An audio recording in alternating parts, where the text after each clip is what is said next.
ये तस्वीरें महज कुछ दिन पहले की हैं। प्रधानमंत्री मोदी ने देश को महाकाल लोक समर्पित किया था। महाकाल लोक इवेंट प्रदेश में ही नहीं, देश भर में चर्चा का विषय बना। लेकिन अब महाकाल लोक को लेकर श्रेय की राजनीति शुरू हो गई है। कांग्रेस ने महाकाल लोक का क्रेडिट लेने की तगड़ी प्लानिंग की है। इसके लिए कांग्रेस ने राहुल गांधी की भारत जोड़ो यात्रा को चुना है। राहुल गांधी 30 नवंबर के बाद कभी भी उज्जैन पहुंच सकते हैं।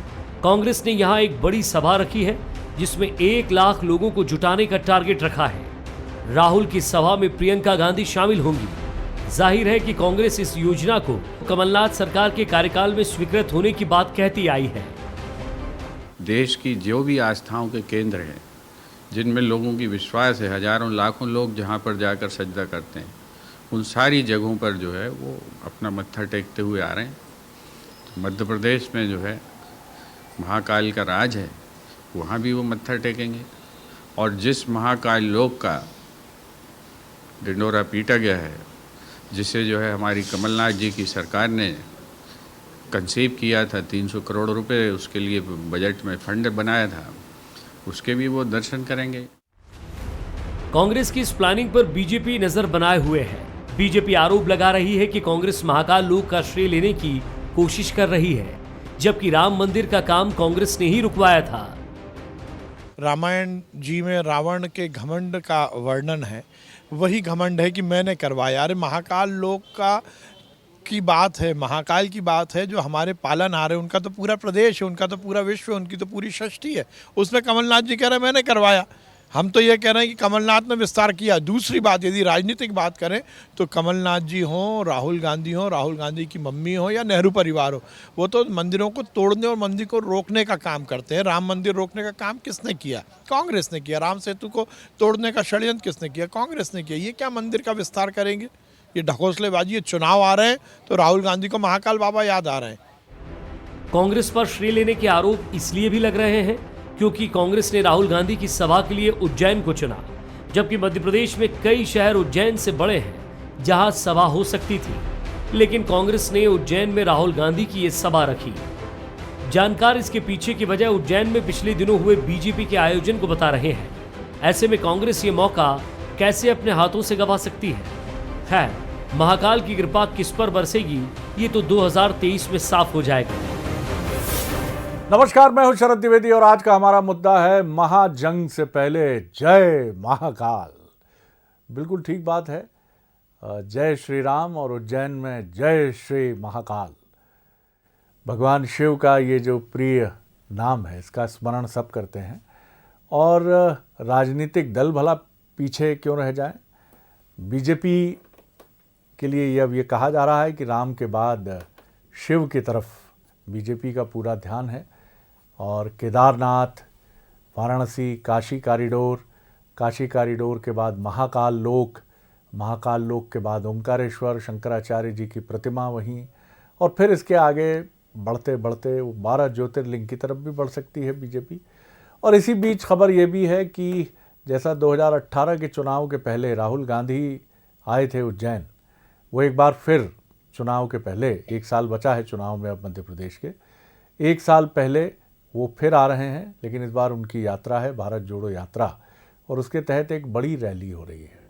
राजनीतिक दलों की ये एक बड़ी सोच है, और जो बिल्कुल मैं कहूँगा कि दुरुस्त है, कि भारत जैसे धर्मप्राण और धर्म प्रधान देश में धर्म और राजनीति, आप राजनीति को धर्म के बिना आप उसकी कल्पना नहीं कर सकते। और यही वजह है कि कांग्रेस पहले भले ही अपने सेक्युलर चरित्र को लेकर चलती रही हो, बात उसको लेकर होती रही हो, लेकिन अब ये बहुत साफ है कि कांग्रेस को भी इससे परहेज नहीं है। इसी पर आज हम बात करेंगे, लेकिन पहले वो 3 सवाल जिनके इर्द गिर्द ये बहस होगी। जी, सवाल नंबर 1, कांग्रेस ने राहुल गांधी की सभा के लिए उज्जैन ही क्यों चुना?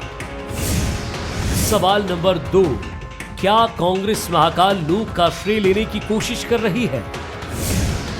सवाल नंबर 3, क्या 2023 के चुनाव में महाकाल लोक मुद्दा बनेगा?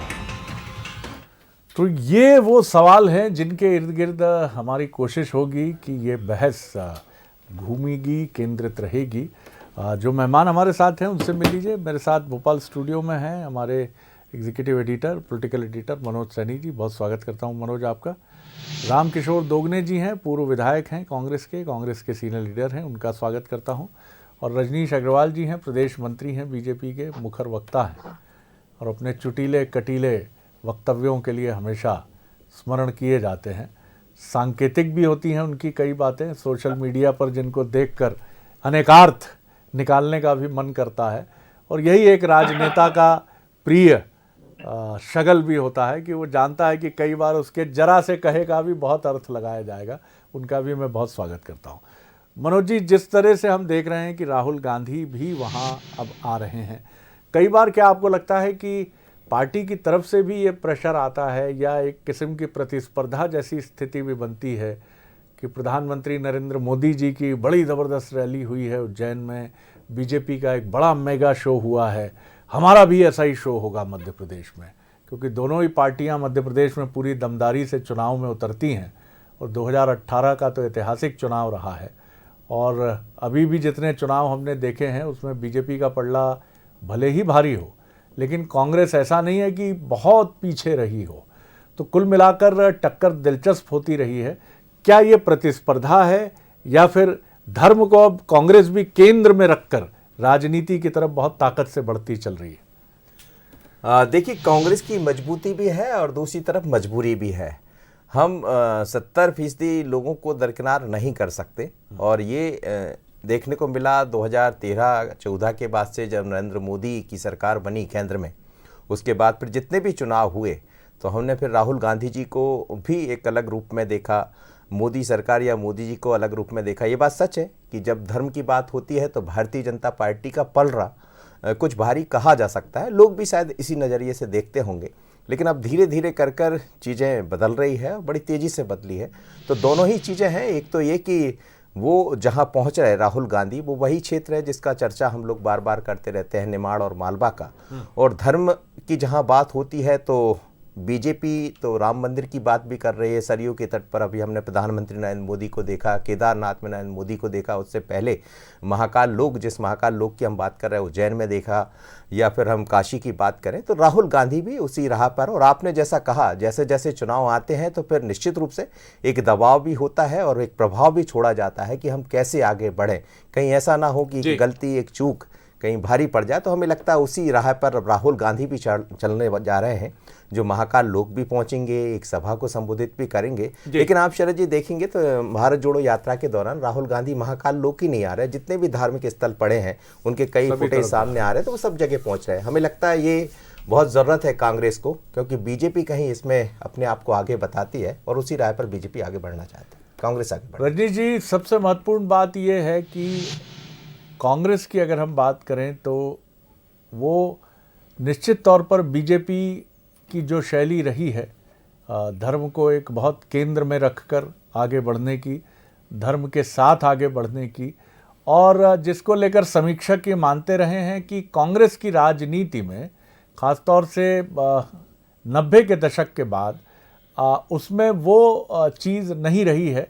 इंदिरा जी के लिए कहा जाता रहा कि रुद्राक्ष की माला उनके गले में दिखती रही, धर्म, मठ और मठों के प्रमुखों से मिलने में उन्होंने कभी कोई कोताही नहीं बरती, लेकिन बाद में इसमें कुछ कमी हुई। तो क्या अब ये बीजेपी भी मानती है कि चलिए आप भी चलिए, आगे बढ़िए, जय श्री राम के बाद जय श्री महाकाल भी बोलिए? जी देखिए शरद जी, भारत का समाज धार्मिक और आध्यात्मिक समाज है और ये भले ही कांग्रेस वामपंथ के आधार पर चलने का काम कर रही हो, क्योंकि सारे के सारे जो उनके सलाहकार हैं, जो उनको चलाने वाले लोग हैं, वो सब वामपंथ से प्रेरित हैं। इसलिए समय समय पर जो इस भारत के आस्था के केंद्र रहे हैं, आध्यात्मिक केंद्र रहे हैं, चाहे वो व्यक्ति के नाते हो, चाहे वो संस्थानों के नाते हो, मठ मंदिरों के नाते हो, आश्रमों के नाते हो, उन पर हमला, कभी बौद्धिक हमला करने का काम, कभी आर्थिक हमला करने का काम, कभी तमाम प्रकार के बंधन प्रतिबंधन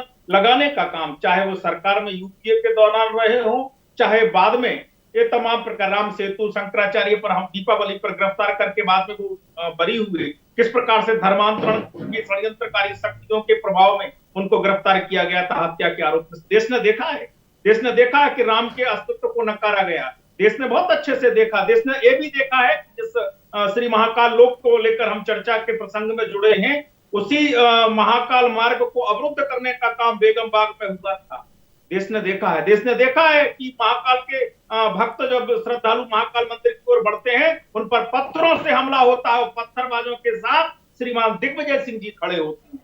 तो सीसीटीवी कैमरे के सामने जो बेनकाब हो गए थे, देश ने देखा। इसलिए ये कुछ स्वांग रच लें, कुछ पाखंड कर लें, इससे होने वाला नहीं है। भारतीय जनता पार्टी की सरकारें केवल उपासना पद्धति के आधार पर नहीं, मठ मंदिरों की केवल नहीं, जो सांस्कृतिक पुनर्जागरण का मामला है, जो आध्यात्मिक जागरण का मामला है, जो सरकारों के अपने कर्तव्य इस देश में हैं, जो उस समय सोमनाथ का मंदिर के समय नेहरू जी ने तो रोका था डॉक्टर राजेंद्र प्रसाद जी को राष्ट्रपति के नाते कि आप वहां ना जाइए। ये वही कांग्रेस तो है। और आज भी इन आस्था के केंद्र, इन आध्यात्मिक केंद्र को के माध्यम से सांस्कृतिक पुनर्जागरण और आत्मनिर्भर भारत बनाने की जो प्रयास है, जो कोशिश है, सरकार, संगठन, सत्ता, समाज, सबकी तमाम प्रकार की शक्तियां जुड़ी हुई हैं कि हम आत्मनिर्भर समाज बनाएं, आत्मनिर्भर भारत बनाएं। और हमारे प्रेरणा के केंद्र यही तो आध्यात्मिक केंद्र रहा करते हैं। कांग्रेस तो दूर दूर तक है साहब, इससे दर्शन से, इस फिलॉसफी से, इस अवधारणा से, इस विचार से कोसों दूर है। मैं आता हूं रामकिशन दोगने साहब की तरफ। दोगने साहब, 90 के दशक के बाद हरकिशन सिंह सुरजीत मार्क्सवादी कम्युनिस्ट पार्टी, इंद्रजीत गुप्त मार्क्सवादी कम्युनिस्ट पार्टी, सोमनाथ चटर्जी मार्क्सवादी कम्युनिस्ट पार्टी, करुणानिधि दक्षिण से आने वाले AIDMK के लीडर, जयललिता, इनकी बात कर लीजिए आप, या केरल की भी कम्युनिस्ट पार्टी की बात कर लीजिए। एक गठबंधन जो कांग्रेस का था, जिसकी वो नेतृत्व करता होती थी, उसमें ऐसे दलों की संख्या, खासतौर से कम्युनिस्ट पार्टी, वामपंथी दलों की संख्या अधिक थी, जिनके बारे में कहा जाता था कि कोलकाता में छिपकर वो दुर्गा पंडालों में तो जाते हैं, लेकिन धर्म की सत्ता को वैसे स्वीकारते नहीं। कांग्रेस पर एक प्रेशर था कि आप यहाँ बहुत धार्मिक होकर मत ऐसे स्वरूप के साथ ना चलें। अब वो सारे लोग हैं नहीं कांग्रेस के साथ। तो क्या ये परिवर्तन इस वजह से है कि अब कांग्रेस उस दबाव से मुक्त है जो कभी उसके गठबंधन के साथी दलों का उस पर रहता था कि आप एक प्रो माइनॉरिटी चेहरा लेकर चलिए, आप ऐसा मत दिखाइए कि आप भी बीजेपी की तरह राम मंदिर के घनघोर समर्थक हैं? जी देखिए शरद जी, मैं तो एक ही बात कहना चाहता हूं कि कांग्रेस पार्टी सेकुलर पार्टी है, सर्व धर्म को लेकर चलती है और सबका सम्मान करती है। ये जिस तरह की बातें कर रहे हैं, आपने देखा भाजपा के प्रवक्ता जी का एकदम बोले जा रहे हैं। क्या बताइए, कांग्रेस में हिंदू नहीं है क्या? कांग्रेस के लोग हिंदुत्व की बात नहीं करते क्या? आप ये बात करते, सोमनाथ का मंदिर किसने बनवाया था? सोमनाथ के मंदिर में किसने काम किया था? सरदार पटेल जी ने किया था, कांग्रेसी थे वो। आप देखिए, अगर वहां की अयोध्या की बात करें तो सबसे पहले ताला किसने खुलवाया था? तो आज की बात नहीं है ये। और कोई नई कम्युनिस्ट विचारधारा या वामपंथी विचारधारा कांग्रेस के ऊपर हावी नहीं हुई कभी भी।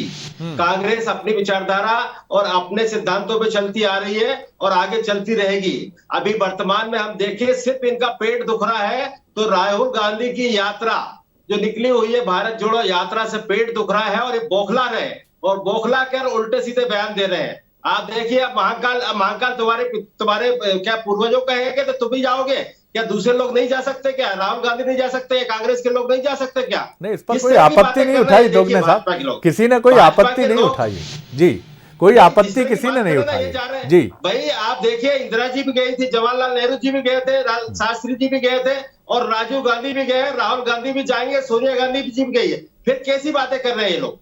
तो ये सोचने की बात है। ये सिर्फ घबरा कर इस यात्रा से इस तरह के आरोप लगा रहे हैं। अरे भाई, उज्जैन सेंटर में है, वहां सभा हो रही, तो क्या तकलीफ हो गई?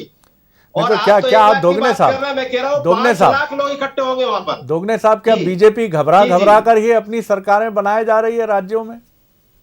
कहां बना रही सरकारें साहब? ये सिर्फ चोरी करके सरकारें बना रही, विधायकों की चोरी कर रहे हैं। आप बताइए, मध्य प्रदेश में चोरी हुई ना विधायकों की? नहीं हुई। आप सामने रखते ना उनको, विधायकों को क्यों ले गए बेंगलोर?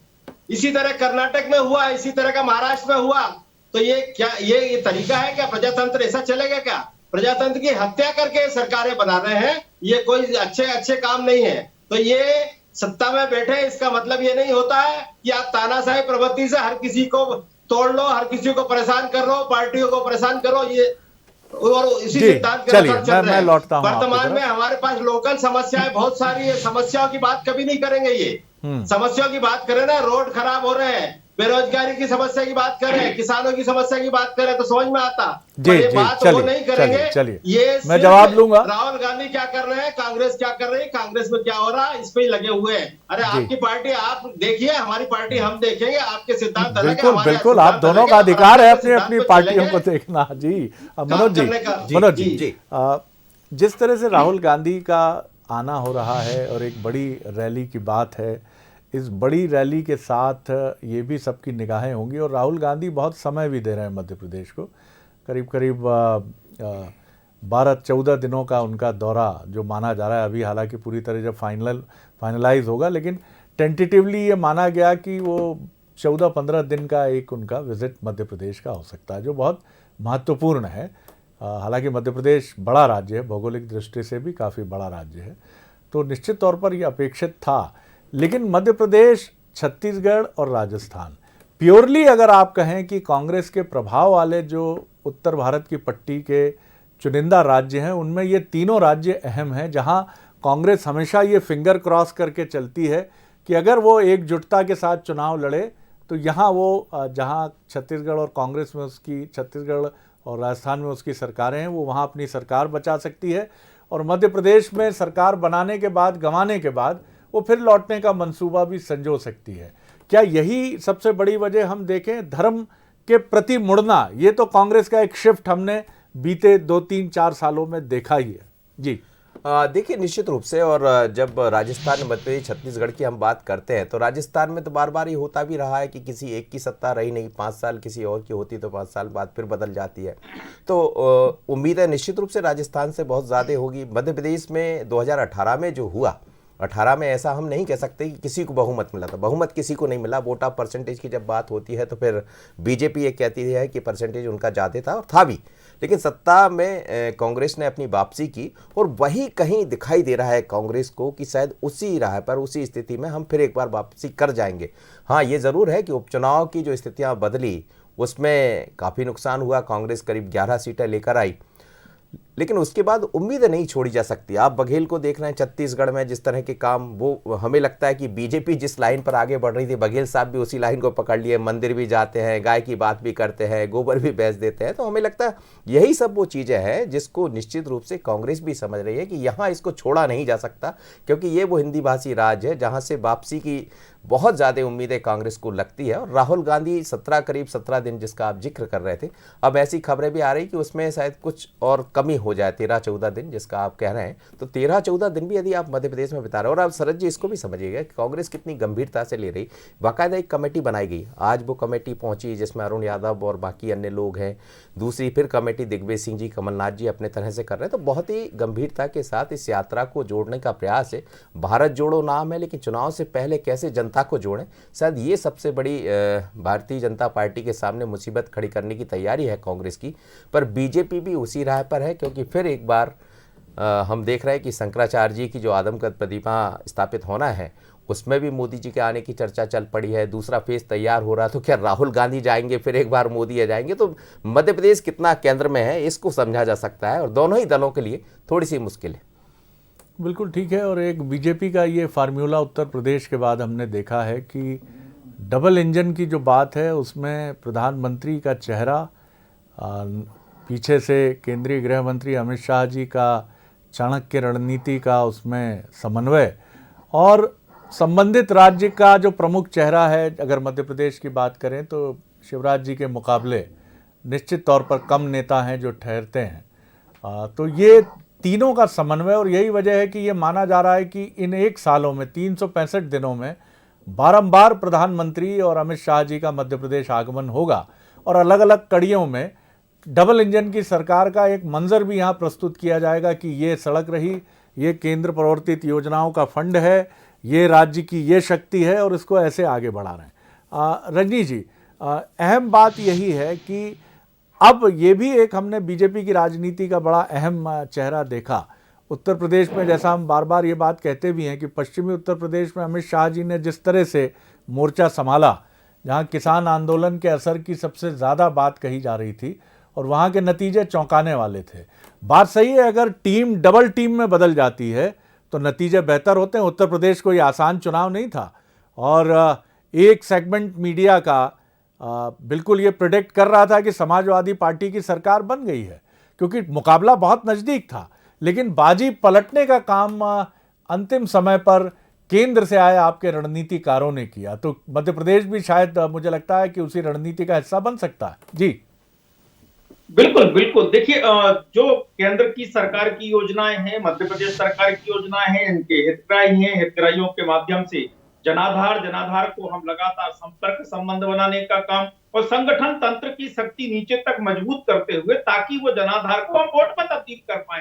तो इसके लिए जितने प्रकार के संगठन के प्रयास हो सकते हैं और प्रचार की दृष्टि से जितने प्रकार के प्रयास हो सकते हैं, वो दोनों प्रकार से कर रहे हैं और मध्य प्रदेश में भी कर रहे हैं, लगातार किए और उसका परिणाम सामने अलग अलग चुनाव में भी आया है। जिन छोटे छोटे चुनाव में हम हार जाया करते थे, नगर पंचायतों में, वहां सिंबल पर चुनाव हुए, नगर पालिकाओं में, वहां बड़ी तादाद में हम जीते हैं। जो कांग्रेस ने लंबे संख्या उस समय जीतने की ताकत थी, कांग्रेस वहां कुछ 2-4 जगह पर जीतने की कोशिश कर पाई। तो मुझे लगता है कि ये एक बड़े योजना के साथ में हम आने वाले 2023 के चुनाव में और आगे बढ़ेंगे, बढ़ भी रहे हैं, तैयारी दृष्टि से है। और ये जो भारत जोड़ो यात्रा को चाहे 10 दिन हो, 12 दिन हो, 15 दिन हो, 20 दिन हो, वो सकरात पे जैसे नदी किनारे मेला लगते हैं, वैसे ही कुछ प्रकार का तमाशा होगा, उसके बाद में होने जाने वाला नहीं। क्योंकि कमलनाथ जी राहुल गांधी जी को कितना सीरियस लेते हैं, कांग्रेस में उनको कितना सीरियस लिया जाता है, वो स्वयं राहुल गांधी जी कमलनाथ जी के साथ में कैसा संबंध रखते हैं, ये मध्य प्रदेश जानता है, ये मध्य प्रदेश जानता है और बहुत अच्छे से लोगों को पता है, कांग्रेस के नेताओं को भी पता है। तो किसी को अलग से बताने की जरूरत नहीं है। 15 महीने की कांग्रेस सरकार का दौर भी देखा है, जब स्वयं उस समय किस प्रकार के संबंध रखते थे, सबने देखा है। जी दोगने साहब, बीजेपी की रणनीति एक और ये प्रतीत होती है कि वो ये जानती है कि सत्ता में जहां जहां जिन राज्यों में उसकी भागीदारी लंबी हुई है, जिसमें मध्य प्रदेश भी शामिल है, बीच में ये 14 महीने ज़रूर रहे 2018 के बाद, 2019 के अंत तक, 20 के आरंभ तक, लेकिन उसके बाद फिर बीजेपी है। तो वो जानती है कि लंबे समय तक जब आप सत्ता में रहते हैं तो एंटी इनकम्बेंसी ये भी एक विषय उठता है और आपकी संगठनात्मक तौर पर भी आपकी चुनौतियां कई खड़ी होती हैं। उनसे निपटने का उसने एक बेहतर रास्ता ये निकाला है कि आप इसको रातों रात तो इन चीज़ों को दुरुस्त नहीं कर सकते हैं, तो आपको थोड़ा इसके लिए वक्त चाहिए। आप उसको सत्ता में वापसी होने की उम्मीद में अगले टर्म के लिए छोड़ते हैं और आप केंद्र और राज्य के एक बेहतरीन समन्वय के साथ सामने आते हैं, जिससे फौरी तौर पर ये जो चीज़ें हैं जो चुनौती बन सकती हैं जीत में, वो पीछे चली जाएं। आपकी क्या रणनीति होगी? क्योंकि ऐसा नहीं है कि कोई भी राजनीतिक दल ये दावा करे कि हमारे भीतर कोई कमजोरी नहीं है, हम तो एब्सोल्यूट पावर के साथ चुनाव में उतर रहे हैं। बिल्कुल शरद जी, बिल्कुल सही बात है। अगर 100% अगर किसी के पास पॉजिटिव हो अगर तो भगवान हो गया, तो वो चीजें तो है नहीं। सबके पास कमियां हैं, हम लोगों की कमियों के कारण हमारी सरकार गिरी है, तो हम समझते हैं, पर हमने सुधार करते हुए इसको आगे बढ़ाया है। ठीक है, निश्चित है, आपने बताया बिल्कुल भाजपा की एंटी इनकम्बेंसी भी आएगी। जो 20 साल से सरकार में बैठे, हम लोग तो 14 महीने ही आए थे, पर 14 महीने का जो हमारा कार्यकाल था वो जनता समझती है और जनता जानती है कि इन्होंने कितना अच्छा काम किया था। और इनका 20 साल का कार्यकाल जो है उससे बहुत बेहतर था। वो जितनी योजनाएं लाए थे, हमने जो गाय की बात करते हैं, ये गाय की राजनीति, गाय के ऊपर राजनीति करते, वो गौशाला 1000 कमलनाथ जी ने बनवा के गए थे। मंदिरों की बात करते हैं, सिर्फ बात करते हैं, वो जो महाकाल मंदिर का शुभारंभ कमलनाथ जी की सरकार में हुआ था, कमलनाथ जी ने करके गए थे। और भी बहुत सारी योजनाएं लोगों को, शादी को, बच्चों को लाभ का है, बिजली का 100 रुपए का बिजली का करने वो है। तो इस तरह की बहुत सारी योजनाएं लेकर आए थे और आगे भी हमारी यही प्लान है। किसानों का 27 लाख ऋण माफ किया है। ये तो झूठ बोलने वाले लोग हो, हमेशा झूठ बोलते हैं। अभी आप बताइए कि आप सीएम साहब बोल रहे हैं, कमेंट्स कर रहे हैं, सीएम साहब बोल रहे हैं कि रोड खराब है, रोड सुधारो, नहीं तो ऐसा कर दूंगा वैसा कर दूंगा। आप बताइए, जरूरत है सीएम साहब को बोलने की? क्या सीएम साहब को इम्प्लीमेंट कराना है, आपको बोलने की जरूरत नहीं है। आप अपने अधिकारी, लेकिन मुखिया अगर ये कहता है, मुखिया अगर ये कहता है दोगने साहब कि ये चीजें हैं, तो वो और ताकत से उन पर काम होता है। शरद जी, अगर फिर क्या कर रहे थे आप सरकार में? इतने लोग हैं तो आपको यही नहीं दिख रहा कि रोड, ये हर सरकार के शाश्वत सवाल है दोगने साहब। आपकी सरकार जब थी तब भी उठे, उसके पहले जो सरकारें थी तब भी उठी और आगे की सरकारों में भी उठेंगे। रजनीश जी कुछ 1 मिनट जोड़ना चाह रहे हैं, 30 सेकंड में, फिर मैं आपकी तरफ आ रहा हूं। रजनीश जी, मध्य प्रदेश के मुख्यमंत्री शिवराज सिंह चौहान जी की मैं बोल दूं, दोगुने साहब मैं बोल दूं, मुझसे कहा गया हाँ बोलिए बोलिए बोलिए जी। मुख्यमंत्री आदरणीय शिवराज सिंह चौहान जी की ये खूबसूरती है, ये अच्छा है। ये मुख्यमंत्री के नाते अगर सड़कें खराब हैं तो उनको दुरुस्त करने का और समय दुरुस्त करने का वक्त मेरे पास बहुत कम है, वक्त मेरे पास बहुत कम है, निंदा नहीं कर सकते। जी जी दोगुने साहब 30 सेकंड में अपनी बात कह लीजिए जी। देखिए अगर सरकार चलती है, सरकार अच्छे से चलती, सरकार के कंट्रोल में अधिकारी होते हैं तो ये गड्ढे नहीं पड़ते। चलिए ये हमारा विषय नहीं है आज का। चलिए बहुत शुक्रिया दोगुने साहब, बहुत शुक्रिया रजनीश जी, बहुत शुक्रिया मनोज जी। निश्चित तौर पर कांग्रेस धर्म को लेकर अब अपने एक, मैं ये नहीं कहूँगा परिवर्तित नजरिया है कांग्रेस का, लेकिन कांग्रेस अब उन चीज़ों को जिनको लेकर शायद वो पहले कुछ झिझकती थी, पीछे नहीं हटती थी, उसको वो खुलकर व्यक्त कर रही है। लेकिन ये सही बात है कि आप अगर इसको लगातार निरंतर जारी रखेंगे और बहुत खुलकर, एक ही नेता नहीं, एक ही राज्य नहीं, कांग्रेस में तमाम राज्यों में नेता एकजुट होकर ऐसे विषयों पर खुलकर अपनी राय रखेंगे और इस राजनीति को लेकर आगे बढ़ेंगे, तब भी इसमें कुछ वक्त लगेगा, कुछ साल लगेंगे कि जनता आपके इस नज़रिए को आत्मसात करेगी। इसलिए बिना विचलित हुए, बिना परेशान हुए आपको इस स्टैंड को लेकर आगे बढ़ना पड़ेगा। बीजेपी का स्टैंड आरंभ से रहा है और वो अपने मुद्दों और अपने एजेंडा को लेकर निरंतर आगे बढ़ती रही है। जैसे कांग्रेस 40 साल अपने जिस एजेंडा को लेकर आगे बढ़ती रही और जनता उसको इंडोर्स करती रही, लेकिन वक्त बदलता है, परिस्थितियां बदलती हैं और उसी के साथ चुनौतियां बढ़ती भी हैं और कुछ राजनीतिक दलों के लिए चुनौतियां अनुकूलन का भी काम करती हैं। आगे देखिए छत्तीसगढ़ आज का मुद्दा, चिंता या चिंतन। नमस्कार।